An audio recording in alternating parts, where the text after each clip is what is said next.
புதுச்சேரி கலை பண்பாட்டுத்துறை தமிழ் வளர்ச்சி சிறகம் சார்பில் நாட்டுப்புறவியல் இலக்கியங்கள் மீட்டு உருவாக்கம் என்ற தலைப்பில் கருத்தரங்கம் நடைபெற்றது.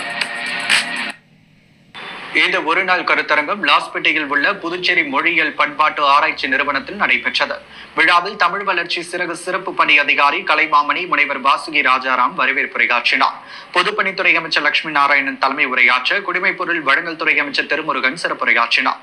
தொடர்ந்து தமிழ்ச்சங்க பொருளாளர் அருண் செல்வம், வழக்கறிஞர் கோவிந்தராஜன், படைப்பாளர் பிரபஞ்சன், தமிழ்நாடு புலவர் பேரவை ராமதாஸ் காந்தி, புதுச்சேரி அரசின் செய்தி மற்றும் விளம்பரத்துறை மக்கள் தொடர்பு அதிகாரி உமா என்ற அமலோற்பவ மேரி ஆகியோர் கலந்து கொண்டு வாழ்த்துரை வழங்கினர். தொடர்ந்து காஞ்சிமா முனிவர் பட்ட மேற்படிப்பு மைய தமிழ்துறை தலைவர் கிருஷ்ணகுமார் நன்றி உரையாற்ற பாரதிதாசன் அரசின் மகளிர் கல்லூரியின் முனைவர் குப்புசாமி விழாவை ஒருங்கிணைத்தார்.